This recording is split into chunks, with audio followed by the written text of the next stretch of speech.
Welcome to The Disruption Is Now. Join us on this enlightening journey as we explore how AI is impacting our jobs, careers, lives, and the human experience. Each episode, host Greg Matusky will converse with visionaries and innovators at the forefront of AI, diving into its challenges, opportunities, and impact. So buckle up as we venture into the heart of disruption, and together, let's unfold the future. Well, welcome to another episode of The Disruption Is Now. I am Greg Matusky. I'm the host of the podcast where we talk about how AI is impacting everything in commerce and in culture. It's been a big week in AI. I don't know when we're going to air, but lots of news coming out with regard to what OpenAI is doing and the release of deep research and all that goes along with it. And that brings us to an interesting point in the evolution of AI and how it's going to infiltrate just about everything we do in business. And it's going to require more compute and more data centers. And I'm joined today by Chris Downie, who's the CEO of Flexential. And they're right in the heart of what's going on in this revolution with regard to providing compute for organizations and enterprises all across the world in their data centers. Chris, thanks for being with us. I'm excited to talk to you. Did I get that right? Is that where you sit right now? No, you certainly did. It's great to be here, Greg. Thanks for having me. So much is happening in the world of AI with the demand for compute, the demand for data centers. Why don't you bring us up to speed on what you see evolving and whether you ever thought it would be at this point with regard to the evolution of the American economy?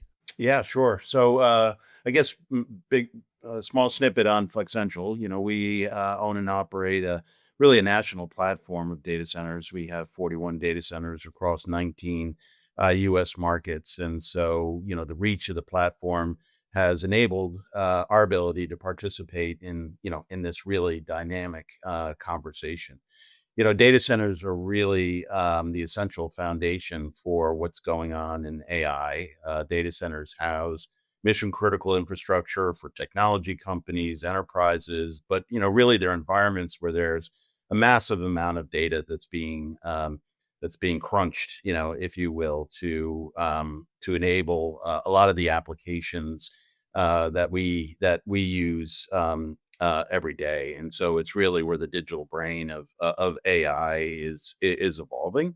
And the geographic reach that I mentioned is highly relevant just because, you know, AI wants to be close to population centers or people in particular. And so the reach of our platform is very relevant. The other thing that's critical to AI is really network resources that allow the federation of that data to everywhere and anywhere it needs to go. So that's a really a critical enabler for our centers and really the platform that we enable across the country for our customers. Talk a little bit about just the infrastructure of a data center. And you said it has to be close to population areas because of access.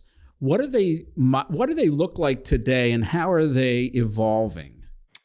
Yeah, so really a data center looks like an industrial, you know, warehouse, if you will. Many people, if you're going to an airport, you see those, you know, Amazon logistical hubs, and they're really just massive industrial warehouses. And that's really what our data centers look like today.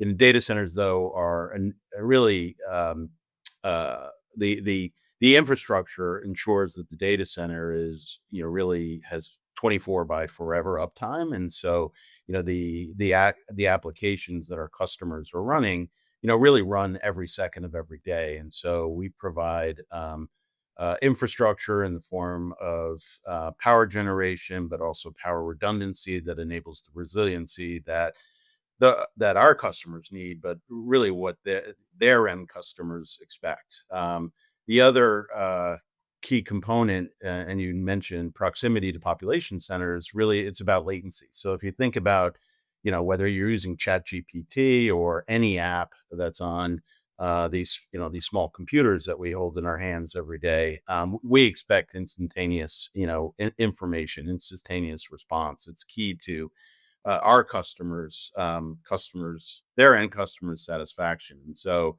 it's about access, but it's really about latency and being able to process whatever request is being made, or whatever information is desired, make it as seamless and as immediate as possible. I'm really interested in the energy portion of this because I've gone to a number of conferences lately, and it's really impressed me that the technology industry, has the opportunity here to really drive sustainable green energy for the first time because of the demand that's going to be placed upon the grid with regard to energy. And the solutions are just mind-boggling. I mean, here I sit outside of Philadelphia, and Microsoft is reopening one of the reactors at 3 Mile Island. And I remember that incident happened when I was a high school student. I was in 12th grade, and it was highly emotional. It deadened the nuclear energy industry for, what's that, five decades now? 70s, the late 70s, 80s, 90s, to aughts. 5 decades with regard to that. And I haven't been to a conference in the last maybe 4 months where energy hasn't been a whole track and talking about what's out there. Tell me a little bit about that and what you're seeing as far as energy demand and how the market's meeting that or considering it and factoring it into locational decisions, but also just demand decisions. Yeah, sure. So I like to say that the data center business, if you will, has been in the energy efficiency game, if you will, for the 20 plus years that it's existed. If you compare, how much power we process in our environments, but how efficiently we do it on behalf of our customers, we really want to lower the cost of the power to them. If you compare that to like traditional enterprise usage, a data center is processing power, a lot more efficiently. So, because that's the primary, one of the primary raw materials that we're providing for our customers. But clearly, over the course of the last couple decades, but very much so in the last couple of years, the power requirements of the server infrastructure that resides in our facilities has increased dramatically. That being said, the server's technology is also has gotten more sophisticated, but the scale of that infrastructure is outpacing the efficiency of the server technology itself. So, over the course of I'd say 18 last 20 years, we had fairly predictable access to power from the utilities because there really wasn't as much scale being introduced on an annual basis. That has really changed over the course of the last 2 years, where the demands on the utilities have become so great that they've become constrained, which has really caused everyone to think more creatively or innovatively about how power can be generated to support the expected additional scale that's going to come from the demands from AI and traditional enterprise as well. So there are innovations both on the utility side, but on the natural gas side of things. And you mentioned nuclear. That is certainly a very powerful energy resource, if you will, that's now being considered to either supply the grid in a way that it can indirectly support data center growth or potentially directly in the future. And all this sounds like science fiction. I mean, they're talking about small scale fusion, small scale nuclear, but when I look over some of your recent news, it is science fiction in some way come true. I mean, talk a little bit about you being the ground control, the ground unit for what Lone Star is doing in putting a data center on the moon, which just blows my mind, Chris. It's just hard for me to grasp what's going on. If you would have told me that 2 months ago, I would have said, well, that's years out. Talk a little bit about that for us. Sure. One small step for mankind, one giant step for data centers. It was a very interesting partnership that we have with Lone Star. Clearly, what they're looking to accomplish has never been done before, but ultimately, there is a fairly significant amount of infrastructure that is that is, circling the Earth today, be it things that support our communications on planes, or, or for the military, or, a whole host of other applications. And so all of that infrastructure has been supported by terrestrial infrastructure for quite some time. And so while Lone Stars seems, science fiction, there's a lot that preceded it that's going to enable its ability to accomplish what it's looking to do. So today at Flexential, we've been in Florida,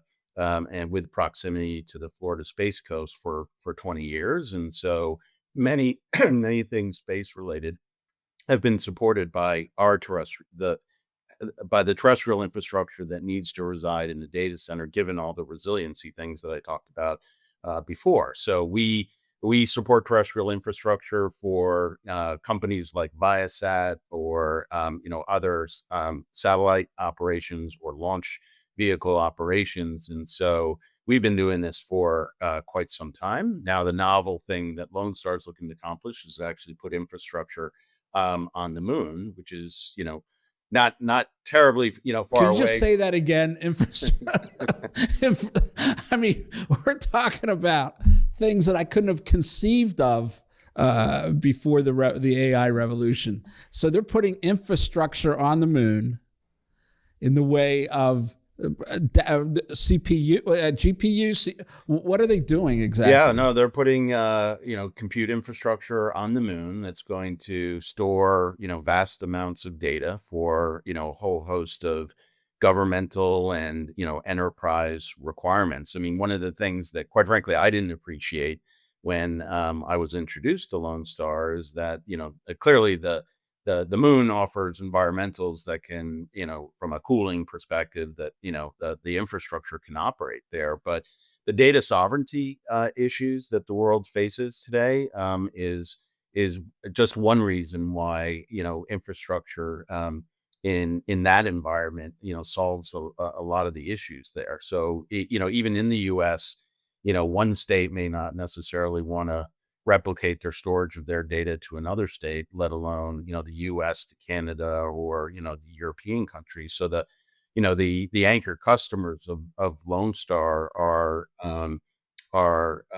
states. They are countries that are attracted to the technology, and assuming it works, which we're all hopeful for, then it will solve some of those issues for a whole host of different types of customers. Let's bring it back down to earth now. Talk a little bit about where you're seeing demand.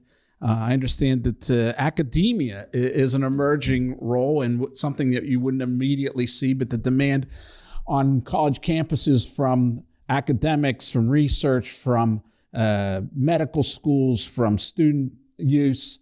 What do you see there, and what are the opportunities for university-owned data centers that would relieve some of the congestion and latency that they're seeing in their high demand?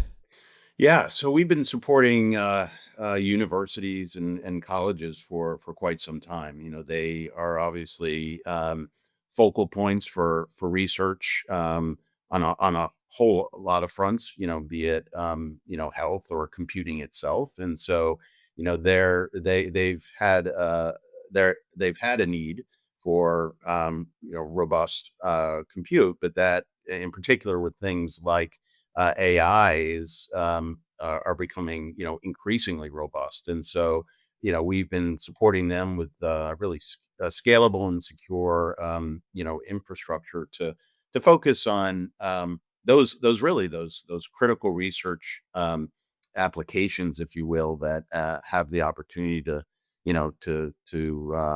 to improve life, if you will, for all. So universities, I'd say, have been early adopters, but given the scale of the compute that now enables the research that they're looking to accomplish, they're increasingly looking to data centers like Flexentials to support that. Let's talk a little bit about the big debate, I guess, that happened with DeepSeek and small models, edge models. How do you see that impacting the industry as we go forward? Is it going to be more localized models, or do you think the open AIs and the Metas and the Geminis will be the market leaders? Yeah, really, open access platforms like the ones that you mentioned, really allow for a whole host of innovation, but also allow new innovation to leverage all the innovation that happened before it. So, clearly, DeepSeek kind of came on the scene, if you will, and at least suggested that it kind of revolutionized, the processing capability of AI in a relatively short period of time without that much capital. But really, what it leveraged was, all the capital that came, before it, from folks like Microsoft and OpenAI, and so it I'd say some of the initial press was a bit misleading, but regardless of that misdirection, if you will, what DeepSeek and others are accomplishing by leveraging really the open access platforms is really going to continue to revolutionize what can be accomplished. Which could be good news for yourself in Flexential, more usage, right? If the breakthrough with DeepSeek was in training and how quickly and how easily they could do that, it's just going to reduce the cost of AI for the masses. This could be just, again, a major scale increase in how it's used and how it's inputted, how it's drawn upon by users, I would imagine.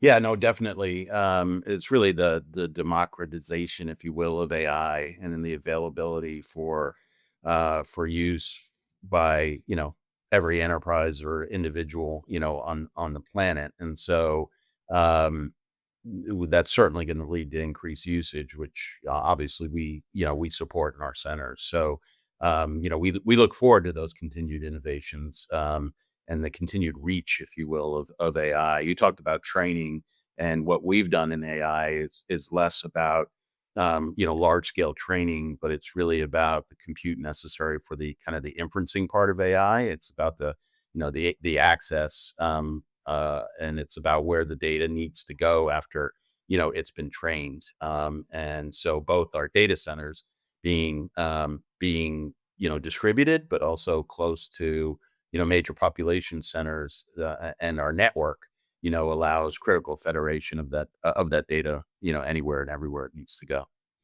Now, let me ask you a question. You've been at this for a while, like myself. What has surprised you most in the last 5 years, 3 years, since December of 2022, and when ChatGPT was first introduced? I mean, as somebody who knows this space well, what has been the biggest surprise, either to the good, the bad, or your own philosophy?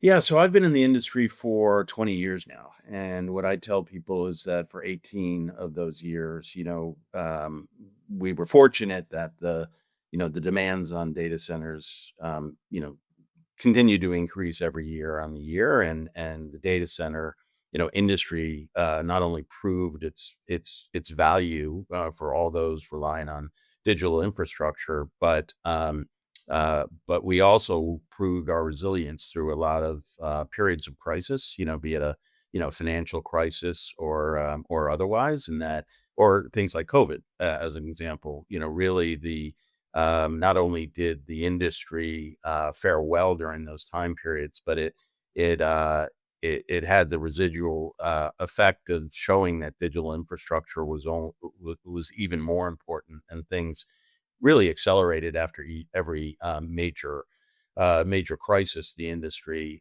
experienced. So I mentioned the 18 of the 20 years, but really 2 years ago, what surprised me and made me really just think differently about everything that I had done in the 18 years before was really the pace and scale, that was coming to the industry. And I guess my favorite word for the last 2 years has been unprecedented.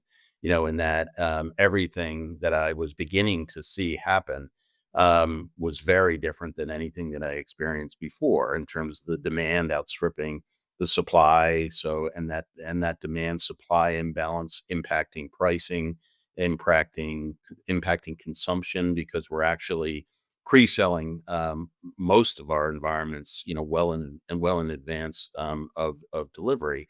And then, really the scale. I talked about demand, but demand showing up kind of 10x what it had been the year before, and that scale coming from a whole host of different vectors, if you will. You obviously have the hyperscalers themselves, the Microsofts, the AWSs, the Googles, that are scaling well beyond their public cloud platforms that they had created, and then that's just going to have the knock-on effect to other technology companies that aren't hyperscalers and the enterprises as well. So it's really all of that has just made me take a step back and say, okay, I need to think very differently about how we design and build our centers, how we think about our economic model, because we talked about power before. Power was pretty straightforward to procure in the past, and now we spend a lot more time and energy on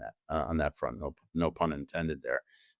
But our economic model didn't necessarily factor in the amount of time and resource that we need to invest to make sure that our customers have what they need when they need it. And so how do I think about our product? How do I think about how we charge for our product? Because we're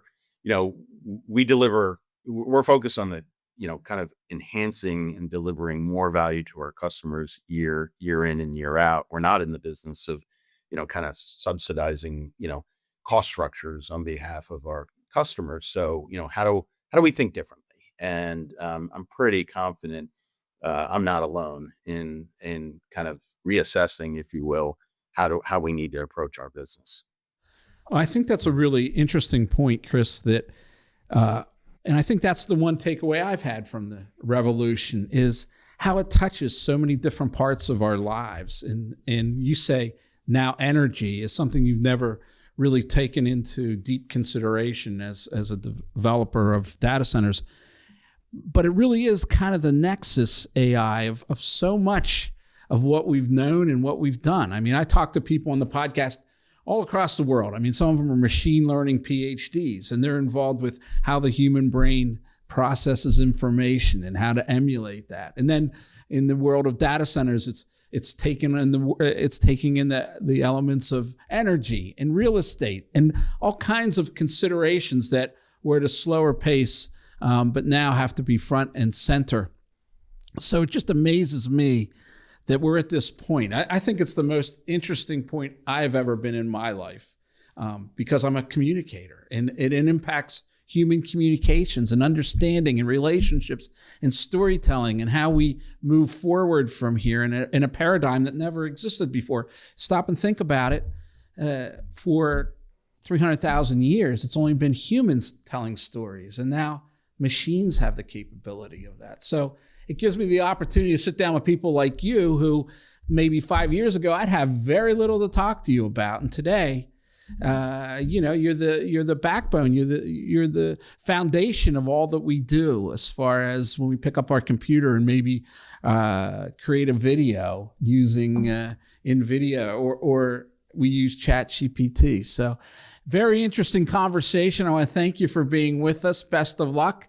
I will disclose that Flexential is a client of Gregory FCA, and we've had a great working relationship. I'm looking forward to doing more as you continue to build your network and serve enterprise clients all across the country. So great conversation. Thanks, Chris. Thank you, Greg. Appreciate the time. This podcast is a production of Gregory FCA. If you enjoyed our discussion today and want to continue exploring the transformative power of AI, please check out more episodes and subscribe wherever you listen to podcasts.